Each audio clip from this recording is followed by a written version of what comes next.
Hi hello నమస్తే అందరికీ welcome to my channel Gana stories world. Story చదివే ముందు నా ఛానల్ని సబ్స్క్రైబ్ చేసుకోండి. ఇక స్టోరీలోకి వెళ్ళిపోదాం. My bad boy episode 26. బావా, నిన్ను అమ్మ పిలుస్తుంది అని చెప్పింది వేద రుద్ర రూమ్కి వచ్చి. హా, వస్తున్నా. కాలేజ్కి వెళ్తున్నావా అని అడిగాడు రుద్ర.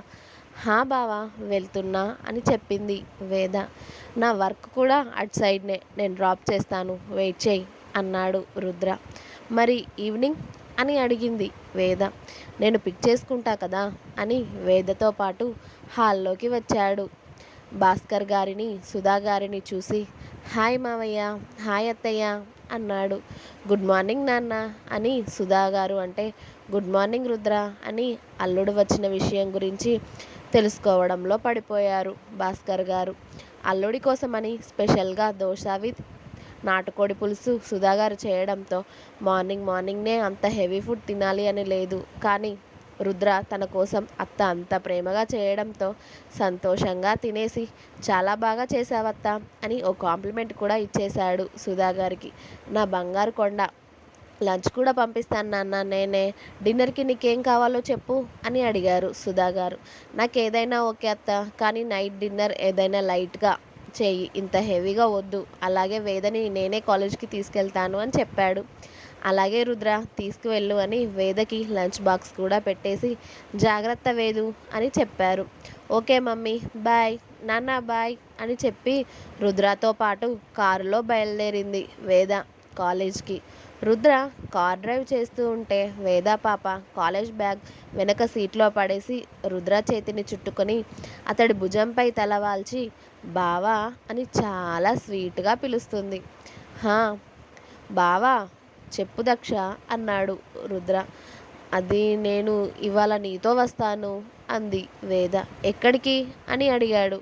నువ్వెక్కడికి వెళ్తే అక్కడికి అంది వేద. నో అంటాడు రుద్ర ఒకే మాట. ఎందుకు బావా అంటుంది వేద ఏడుపు మొహం వేసుకొని. అక్కడ నువ్వు ఉండలేవు, కన్స్ట్రక్షన్ వర్క్ జరుగుతుంది అక్కడ, కాబట్టి బుద్ధిగా కాలేజ్కి వెళ్ళి ఈవినింగ్ వచ్చేసేయ్, తీసుకెళ్తాను అని చెప్పాను కదా అన్నాడు రుద్ర. ఏం కాదు, నేను నీ దగ్గరే ఉంటాను ప్లీజ్ అంది వేద. నో అంటే నో అంతే, అక్కడ డస్ట్కి ఎండకి నువ్వు ఉండలేవు, ఓకేనా అన్నాడు రుద్ర కాస్త గట్టిగానే. అతడి వాయిస్కి భయపడి ఇక సైలెంట్గా ఉండి కాలేజీ రావడంతో రుద్రకి బాయ్ చెప్పకుండానే మొహమంతా ముడుచుకొని తన బ్యాగ్ తీసుకుని కార్ దిగబోయింది. కానీ రుద్రబాబు డోర్స్ లాక్ చేసేశాడు అప్పటికే. డోర్ రాకపోవడంతో రుద్ర వైపు చూసింది వేద. నిన్ను తీసుకెళ్లే ప్లేస్ అయితే నువ్వు అడగక ముందే తీసుకువెళ్తాను, మొహం అలా పెట్టకు, నాకు చిరాకు దొబ్బుతుంది, అర్థమైందా అని వేద బుగ్గలను వత్తి పట్టుకోగానే చేపమూతిలా ముందుకు వచ్చిన తన పెదాలపై మెల్లగా ఓ ముద్దును అద్ది తన చేతిలో ఓ పెద్ద చాక్లెట్ పెట్టి వెళ్ళిక ఆఫ్టర్నూన్ లంచ్ సరిగ్గా తిను, బాయ్ అని డోర్స్ అన్లాక్ చేశాడు. అయినా కూడా వేదా పాప రుద్ర ఆమెని అతడితో తీసుకువెళ్ళడం లేదు అని అలిగి రుద్ర వైపు కోపంగా చూస్తూనే దిగి కాలేజీలోకి వెళ్ళిపోయింది. రుద్రకి ఇంకా 1 వీక్ పడుతుంది ఆ కన్స్ట్రక్షన్స్ పని అంతా కంప్లీట్ అయ్యేసరికి. సో అతడు కంపల్సరీ అక్కడ ఉండాల్సి రావడంతో వేద కోసం అతడే ఊరికి వచ్చాడు. అతడి వర్క్ అంతా ముగించుకొని కరెక్ట్గా వేద కాలేజ్ అయిపోయే టైంకి అక్కడ మేనేజర్ని ఆ వర్క్ చూసుకోమని చెప్పి వేద కాలేజ్ దగ్గరికి మళ్ళీ బయలుదేరాడు. చరణ్ బాబు సమీరా పాప కేఫ్లో కాఫీ బ్రేక్ఫాస్ట్ కంప్లీట్ చేసి సమీరాని తన కార్ దగ్గరికి తీసుకెళ్ళి ఆమెని అందులో కూర్చోబెట్టి, సారీ బంగారం, అన్నయ్య వచ్చే వరకు కాస్త వర్క్ ఉంటుంది, ఏమనుకోకే, నా బంగారం కదా, అన్నయ్య వచ్చాక బయటికి తీసుకెళ్తాను, ఓకేనా, అప్పటి వరకు ఇలా ఒంటరిగా బయట తిరగకు, నేను కాల్ చేస్తేనే బయటికి రా, ఇలా ఎప్పుడు పడితే అప్పుడు ఆఫీస్కి వచ్చావనుకో అన్నయ్యకి దొరికిపోతాం, నీ ఇష్టం అన్నాడు చరణ్. ఏం కాదు, పెద్ద బావగారికి చెప్తాను నేను, నాకు మీ తమ్ముడు అంటే ఇష్టం బావగారు, నేను మీ తమ్ముడిని పెళ్లి చేసుకుంటాను అని చెప్తా కదా అంది సమీర. అలాగే చెప్దువులేవే, ముందైతే రుద్ర అన్నయ్య శౌర్య అన్నయ్య పెళ్ళి కానివ్వు, వాళ్ళకన్నా ముందు నీకే తొందరగా ఉందే అంటూ సమీర బుగ్గ మీద చిన్నగా తట్టి, జాగ్రత్తగా వెళ్ళు, వెళ్ళాక కాల్ చేయి, ఓకేనా అని సమీరాకి 100 జాగ్రత్తలు చెప్పి తన కారు అక్కడి నుండి కదిలాక చరణ్ మళ్ళీ ఆఫీస్లోకి వెళ్ళి తన వర్క్ స్టార్ట్ చేశాడు. శౌర్య బాబుకి వర్క్ తప్ప ఏ లోకం లేదు కాబట్టి అన్నయ్య అప్పగించిన పనులను అతి వేగంగా పూర్తి చేస్తూ ఉన్నాడు. ఇక్కడ మన జీవన్ బాబు సారికని ఆమె ఆఫీస్ దగ్గర డ్రాప్ చేసి తననే మిర్రర్లో నుండి చూసుకుంటూ వెళ్తూ, ఇది కూడా సైడ్ నుండి చూస్తే బాగానే ఉంది, ఇదేంటి మనకి ఇలా సైట్ కొడుతుంది అని సారిక కనుమరుగయ్యే వరకు మిర్రర్లో చూస్తూనే ఉన్నాడు జీవన్. "హ్మ్, ఏమున్నావురా బాబు, నీకు పొగరుతో పాటు యాటిట్యూడ్ కూడా బాగానే ఉంది, దానికే కదా నేను పడిపోయింది.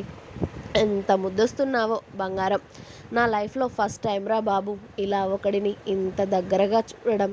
పైగా నీ ఫైట్కి పూర్తిగా ఫ్లాట్ అయ్యాను బంగారం" అని గాలిలోనే జీవన్కి మెటికలు విరిచి, మళ్ళెప్పుడు కలుస్తావో ఏంటో అని దిగులుగా అనుకొని, అయినా నా దగ్గర నీ నంబర్ ఉంది కదా, హాస్టల్కి వెళ్ళాక కాల్ చేస్తాలే అనుకొని హ్యాపీగా ఆఫీస్లోకి ఎంటర్ అయ్యింది సారిక. రుద్ర ఈవినింగ్ వరకు అతడి వర్క్ కంప్లీట్ చేసుకొని మిగతా వర్క్ మేనేజర్కి అప్పగించి వేద కాలేజ్కి బయలుదేరాడు. అప్పటికే వేద రుద్ర కోసం వెయిట్ చేస్తూ కాలేజ్ బయట నిలబడి ఉంది. రుద్ర వచ్చి తన ముందు కార్ ఆపగానే వేద రుద్ర పక్కన కూర్చొని ఒళ్ళో బ్యాగ్ పెట్టుకొని తల వెనక్కి వాల్చి కళ్ళు మూసుకుంది. రుద్ర ఓసారి వేదని చూసి మళ్ళీ డ్రైవింగ్ మొదలు పెట్టాడు. ఇక రుద్ర కూడా వేదని కదిలించలేదు, సైలెంట్గానే ఉన్నారు.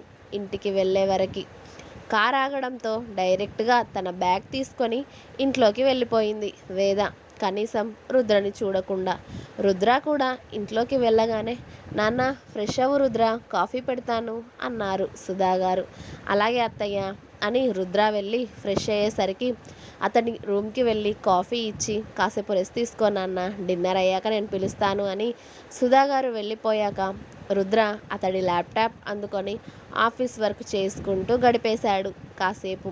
వేద పాప వెళ్ళడమే తన రూమ్కి బ్యాగ్ని పక్కకి విసిరేసి, వీడికి ఎంత బలుపు, కనీసం మాట్లాడకుండా ఉంటే అయినా కూడా ఏమైంది అని అడగడం లేదు, వీడికి మామూలు బలుపు లేదు, చాలా బలుపు ఉంది అని రుద్రనే తిట్టుకుంటూనే స్నానం చేసి వచ్చి నైట్ డ్రెస్ వేసుకొని బెడ్ మీద వాలింది.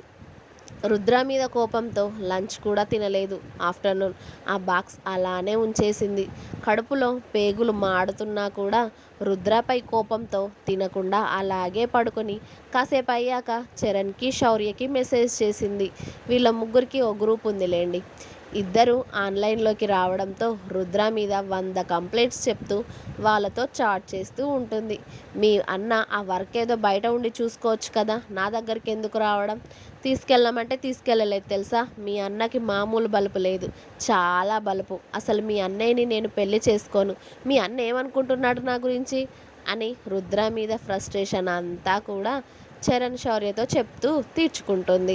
డిన్నర్కి సుధాగారు వచ్చి వేదని పిలిచినా కూడా, నాకు హెడేక్గా ఉంది మమ్మీ, నేనేం తినను, నాకు వద్దు, నన్ను విసిగించకు అని చెప్పి ముసుగు తన్ని పడుకుంటుంది. అదేంటే లంచ్ బాక్స్ కూడా ఒక్క మెతుకు ముట్టలేదు, ఇలా అయితే ఎలానే, టాబ్లెట్స్ వేసుకుంటావు, నీరసంగా అనిపించదా అని అరిచారు సుధాగారు. మమ్మీ నీకొక్కసారి చెప్తే అర్థం కాదా, నాకు వద్దంటే వద్దు, ఆకలైతే నేనే తింటాలే, నువ్వు వెళ్ళు అని వేద కూడా అరిచేసరికి, నీ ఇష్టం, ఎలాగైనా చావు అని సుధాగారు వెళ్ళి భాస్కర్ గారికి రుద్రకి వడ్డిస్తారు. వేద ఏది సుధా అని అడిగారు భాస్కర్ గారు తింటూ. మీ కూతురికి ఆకలిగా లేదంట, అలానే పడుకుంటుంది, మధ్యాహ్నం కూడా లంచ్ ఒక్క మెతుకు ముట్టలేదు, దానికి గారాబం ఎక్కువ అవుతుంది, ఒక్క పూట కడుపు మాడితే కానీ ఆకలి విలువ తెలియదు, దాన్ని అలాగే ఉండనివ్వండి అని అన్నారు సుధాగారు. తను వద్దంటే నువ్వు ఊరుకోవడమేనా అన్నారు భాస్కర్ గారు. అది నేను వెళ్తేనే కయ్యమని నా మీదకి లేస్తుంది, ఇంకా ఎన్నిసార్లు తిట్టు తినాలి మీ కూతురుతో నేను, అదేదో మీరే చూసుకోండి అని సుధాగారు చెప్తారు. భాస్కర్ గారు వెళ్ళినా కూడా, ప్లీజ్ నాన్న నన్ను డిస్టర్బ్ చేయకండి, నాకు హెడేక్గా ఉంది, ఆకలి అయితే నేనే లేచి తింటాను అని భాస్కర్ గారిని కూడా వెనక్కి పంపించేస్తుంది వేద. వేద వేషాలు అన్నీ చూస్తూనే రుద్ర సైలెంట్గా తిని అతడి రూమ్కి వెళ్ళి సుధా గారు భాస్కర్ గారు నిద్రపోయే వరకు వెయిట్ చేశాడు. నైట్ 10 వరకు. ఇక్కడ చాటింగ్లో ఉన్న చరణ్, శౌర్య, వేదు వెళ్ళి తినొచ్చు కదా, అన్నయ్య మీద కోపం అన్నం మీద ఎందుకు చూపిస్తావురా అని వాళ్ళు ఎంత బతిమలాడుతున్నా కూడా నో నేను తినను అని వాళ్ళకి రిప్లై ఇస్తూ ఉంది. అప్పుడే రుద్రబాబు వేద రూమ్లోకి ఎంటర్ అయ్యి డోర్ క్లోజ్ చేశాడు. డోర్ సౌండ్కి పిల్లిలా దుప్పట్లో నుండి తల బయటికి పెట్టి ఎవరా అని చూసింది వేద. ఇంకా ఉంది. నెక్స్ట్ పార్ట్ రేపు వస్తుంది, వెయిట్ చేయండి. అలాగే మీకు కనుక నా స్టోరీ నచ్చినట్టయితే లైక్ చేయండి, షేర్ చేయండి, కామెంట్ చేయండి, సబ్స్క్రైబ్ చేసుకోవడం అస్సలు మర్చిపోవద్దు.